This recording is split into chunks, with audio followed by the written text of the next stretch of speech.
Ана мына кыргыз журтунун башына күн түшкөндө бул жомок эмес чындык.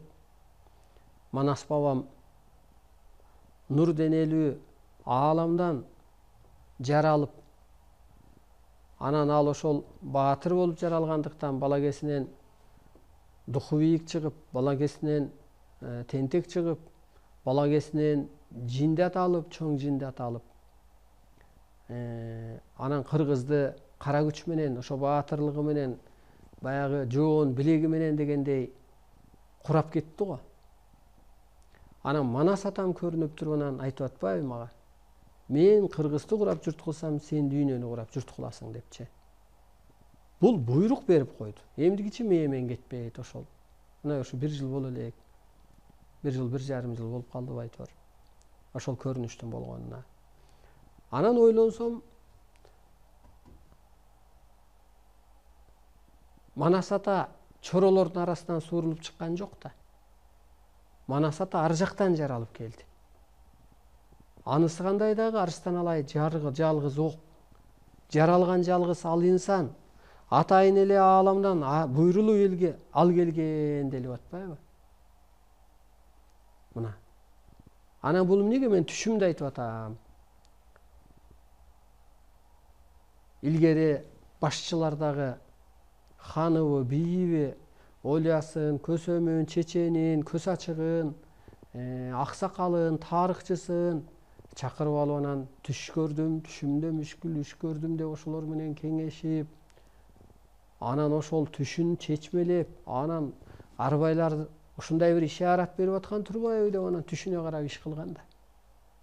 Анысы кандай ушул мен көргөн көрүнүш, алган байланыш, аян, кылып аткан караңгыдагы кызматым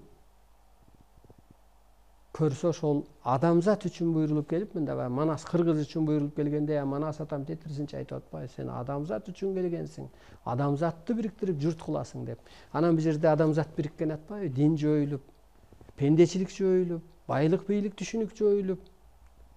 А эгер аны жойбосок, анда адамзат бирикпей атат. Мына урматтуу улуу журтум. Ошондуктан түш аян алган адам элге башчы боло алат. Түш сенин түшүнүүңө жараша берилет, үй бүлөң үчүн берилиши, жеке башың үчүн берилиши мүмкүн. А бул чыныгы адамдарга, адамзат үчүн берилет. Ушуну мындай туура түшүнүп коюңуздар. Анан ушул Арыстан алайга бул деңгээлге кантип жетти, же болбосо бүгүнкү күндө ойлойлу. Дүйнөнү ким башкарат? Дүйнө эмне болуп атат?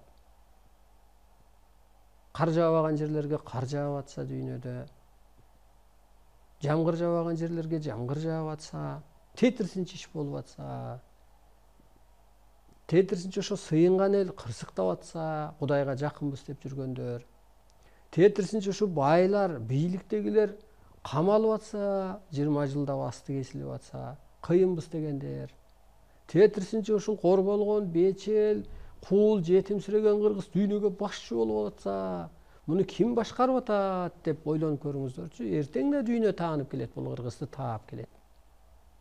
Муну Арыстан алай башкарып атат. Кудай башкарган жок. Кудай банкрот болду деп берилет ааламда. Жоюлду деп берилет.